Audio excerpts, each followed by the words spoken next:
The signal came from 12 billion light-years away. It was a frequency humanity hadn't heard in 200 years. A frequency we'd kept receivers running for across every colony, every station, every lonely outpost at the edge of known space. 3 words. That's all it contained. 3 words in a language our great-great-grandparents had learned to translate. We are dying, and every human alive stopped breathing. My name is Captain Yara Chen. I command the memorial ship Gratitude. For 30 years, I've carried the eternal flame between colony worlds. A flame first lit the day they saved us. Now I stand on the bridge, watching my crew weep openly. Nobody speaks. The signal plays on loop. That voice, crystalline, ancient, unmistakable. The architects, they're still alive, and they need us. 2 centuries ago, humanity was dying. A solar event we never saw coming. Gamma radiation bathing Earth, sterilizing everything. We had 6 hours. 6 hours to watch our species end. Then they came. Ships that looked like frozen music. Beings made of light and geometry. They wrapped our world in something impossible. A shield that drank the radiation like water. They stayed for 3 days, then vanished. We tried to thank them. Sent every signal we knew. Radio, light, mathematics, even art, music, paintings, the laughter of children. They responded only once. A single transmission. You were worth saving. That was all. Then silence. Absolute silence for 200 years. We built monuments, named our children after them, kept receivers listening, always listening, just in case.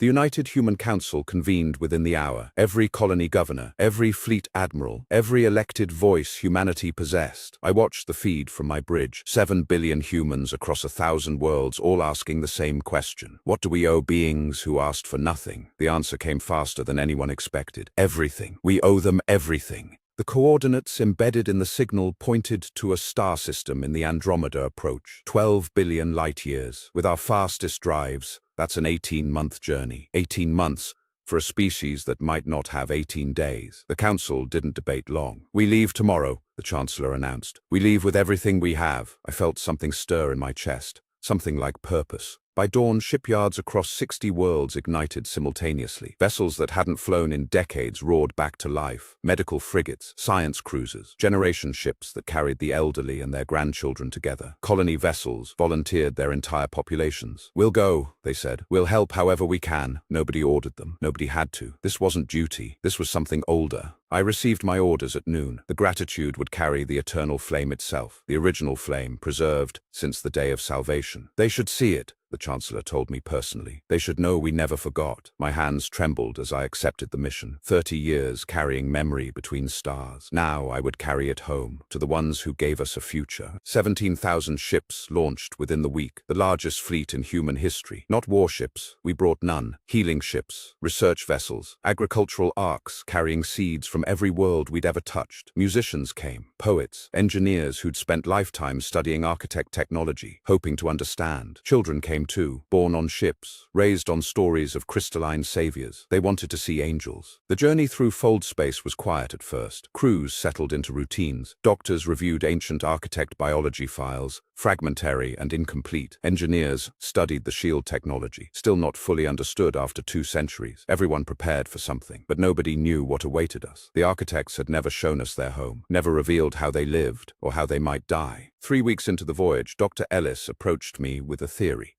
Their biology, she said, projecting holographic models. It's partially photosynthetic. They draw life from specific stellar radiation. Her face was pale. If their sun is dying, she didn't finish. She didn't have to. I understood. Light was their food, their breath, their existence. Without it, they would fade, like flowers in endless winter. We pushed the engines harder. Every captain in the fleet authorized maximum burn. Fuel reserves meant for the return journey were consumed without hesitation. "We'll figure it out later," Admiral Okonkwo announced on the fleet channel. "Right now we move." Nobody questioned the decision. Nobody calculated the odds of getting home. Some debts don't allow for careful accounting. Some debts demand everything. Month 4 brought the first visual confirmation. Long-range sensors detected the architect system. What we saw stopped conversations across 17,000 ships. Their sun was dying, not slowly, not gracefully. It was collapsing inward, turning a sickly amber, bleeding the last of its energy into space. A star that had burned for billions of years, now counting its final centuries, perhaps its final decades. Their world hung in the dying light like a jewel wrapped in shadow. Crystalline structures covered the surface, vast and intricate. Cities that seemed grown rather than built, and around them a haze, a dimness, the shield they'd wrapped around Earth. They'd tried to build one for themselves. It wasn't working. The energy requirements were too vast. They were burning themselves to stay alive. The second signal came as we entered the outer system, weaker now, barely audible. You came, 2 words, exhaustion and wonder woven together. I broadcast our response personally, my voice cracking with emotion I couldn't hide. You saved our children. We never forgot.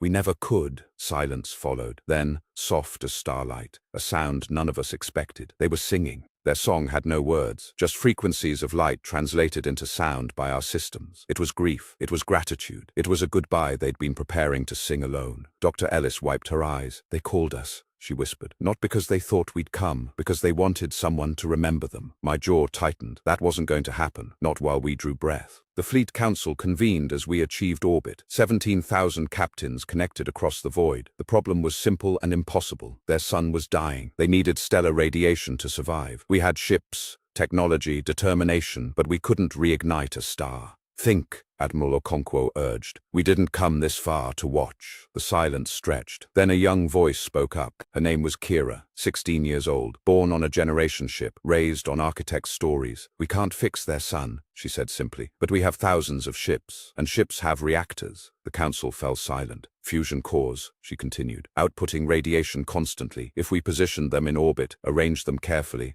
She paused. We could become their sun. Engineers scrambled to run calculations. It was insane, inefficient, temporary at best, but the numbers held. If every ship in the fleet synchronized their reactor output, positioned themselves in a precise orbital shell, they could bathe the planet in simulated sunlight. Not forever, maybe a few years, long enough to find another solution, long enough for hope, long enough to matter. The vote was unanimous. Every captain, every crew, 17,000 ships agreed without hesitation. We would become a constellation, an artificial star built from human ingenuity and architect hope. The positioning would take weeks. Perfect synchronization was essential. But as the first ships began their careful orbital dance, something shifted in the crystalline cities below. The singing changed. It became stronger. I guided the gratitude to the heart of the formation. The eternal flame burned in the observation deck, visible through reinforced glass. Below us, architects emerged for the first time, beings of light and geometry, just as the old stories described. They rose from their crystalline towers and looked up at 17,000 human ships. At us. I felt tears on my cheeks. I wasn't alone. The first test burst came at midnight, ship time. 1,000 reactors pulsed in perfect unison. Light cascaded downward, pale gold and warm. On the surface, crystalline structures began to glow faintly. Architects turned their faces toward our light. Dr. Ellis monitored their biological readings from orbit. It's working, she reported, voice cracking. Their cellular regeneration, it's responding. They're healing. We've done the impossible. But healing is not the same as saving. The calculations were unforgiving. At maximum output,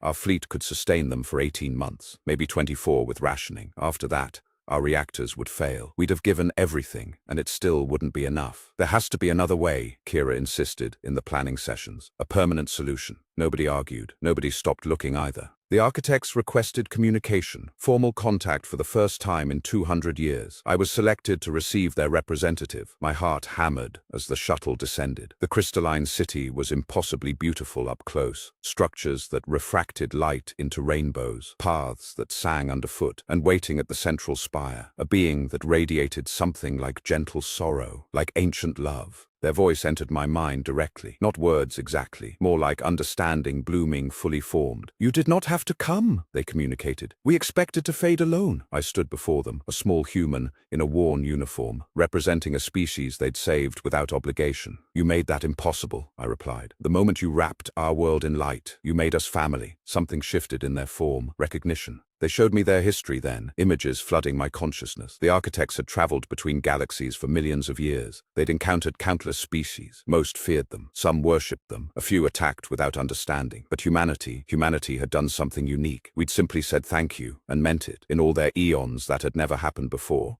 That gratitude had changed them, made them watch us with something like wonder. As we spread among the stars, they observed from afar, proud and curious. When their sun began dying, they debated whether to call for help. Most believed we wouldn't come. The distances were too vast, the cost too high. One elder argued differently. Humans remember, they'd said. That is their nature. They were right. I returned to the fleet with renewed determination. We weren't just buying time, we were proving something, demonstrating that the universe, cold and vast as it was, could still contain connection, meaning, loyalty that transcended species. The architects had given us a future. We would tear the stars apart to return the gift. But first, we needed to solve an impossible problem. The breakthrough came from an unexpected source. An elderly botanist named Samuel, 93 years old, who joined the fleet because he couldn't bear to stay behind. "You're thinking about stars wrong," he told the engineering council. "A sun doesn't have to be a single point. Plants on Earth survived with grow lights, distributed illumination." His wrinkled hands traced patterns in the air. "Think bigger, think permanent."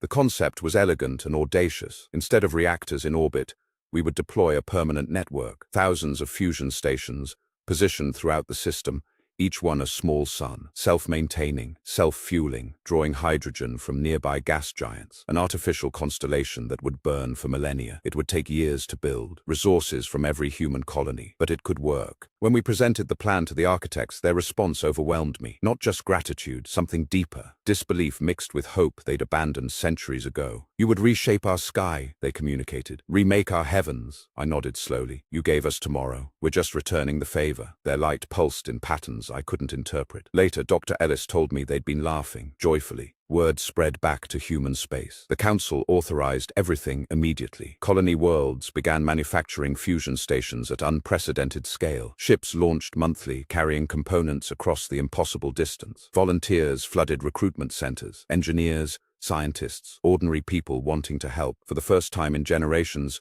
humanity moved with unified purpose. We had forgotten how good that felt. Construction of the constellation began in orbit above the dying world. Each station was a marvel of engineering, designed to last for 10,000 years. Teams worked in shifts around the clock, human and architect together. We learned from each other. Our determination met their precision. Their ancient wisdom met our stubborn innovation. Something new was being born, something that belonged to both species. Months became years. The orbital shell of ships maintained their vigil while the permanent network took shape. Architects grew stronger daily. Their crystalline cities began to shine again, structures repairing themselves in the artificial light. Children were born. Human children on station, architect younglings in the cities below. They grew up together, separated by space but connected by purpose, by gratitude flowing both directions. I watched from the gratitude as the 100th station came online, then the 1000th, each one a small star, positioned with mathematical precision. The network stretched across the system like a web of light, each node supporting the others. When the 2000th station activated, something beautiful happened. The light levels matched their original sun, full spectrum, perfect warmth. The architects could finally stop dying. The celebration lasted for weeks. On the surface, architects sang without stopping, songs of gratitude, of amazement,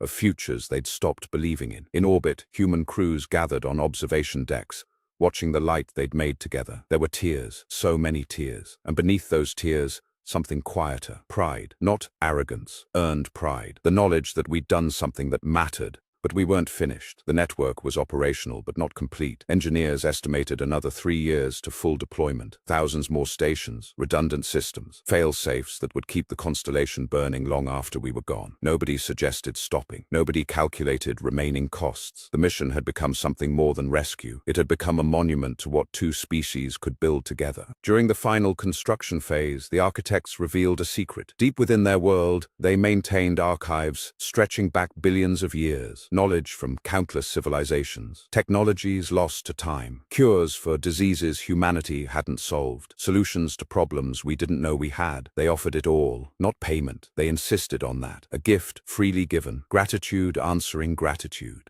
The exchange transformed both species. Human scientists gained understanding that would have taken millennia to develop alone. Architect philosophers found renewed purpose in studying human resilience, our stubborn refusal to accept impossibility. Cultural exchanges flourished. Artists collaborated. Musicians blended styles. Something new emerged in that dying system. Not human, not architect. Something richer, a friendship written in starlight. I grew old in that system. The gratitude became a permanent fixture, the eternal flame burning in its heart. Sometimes I'd stand at the observation deck, watching our artificial constellation wheel overhead. 5,000 points of light. Human engineering and architect hope. Each dawn that broke across those crystalline cities was our dawn, a sunrise we'd chosen to give, a debt repaid not because we had to, because we remembered. The final station came online on the anniversary of their original signal. 5 years of construction, 30 billion components, the work of 600,000 human hands. When it activated, the architect elder who'd first argued we would come joined me aboard the Gratitude. We stood together, watching the completed constellation. "You changed everything," they communicated. "Not just for us,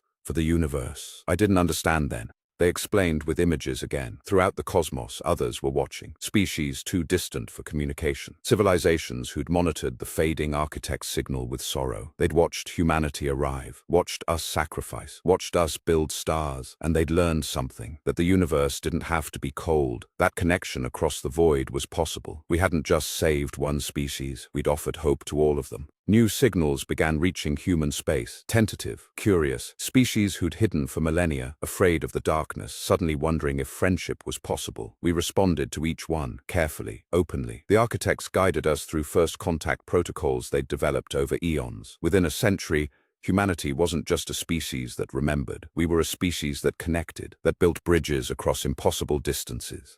I lived long enough to see the first Galactic Council. Representatives from 47 species gathered in a station built jointly by human and architect hands. The debates were complex, the cultural differences vast, but underneath every conversation hummed a simple truth. Connection was possible, trust could be earned, gratitude could reshape reality. The Council's first resolution passed unanimously. They called it the Architect Principle. Always answer when someone calls. My final voyage was returning the eternal flame to Earth. After 60 years burning in architect space, it was time. The Gratitude carried me home through fold space, stars blurring around us. I was 117 years old. Most of my original crew had passed, but their children served beside me, and their grandchildren. The flame had become a symbol of what humans chose to be. Earth hadn't changed much. Still beautiful, still scarred from the time before. But something was different in the faces I saw. People walked with their heads raised. Children learned architect languages in school. Every city had a monument to the constellation, those 5,000 stars we'd hung in another sky. When the flame returned to its original cradle, billions watched and remembered and felt proud. The architects sent a delegation for the ceremony. First time their kind had visited Earth since the day of salvation. They walked through our streets, crystalline forms catching sunlight that now seemed somehow precious. When they reached the flame monument, they did something nobody expected. They bowed, not to the flame, to us, to humanity, to the species that heard a call and came running. I gave my final speech that day, words I'd carried for 60 years. "We didn't save the architects," I told the gathered crowd. "We saved ourselves. We proved that gratitude isn't weakness, that memory isn't burden, that reaching across darkness toward a stranger's light, that's what makes us human." The crowd was silent. Then softly they began to sing, an architect song, one we'd learned together, one that said, "Thank you."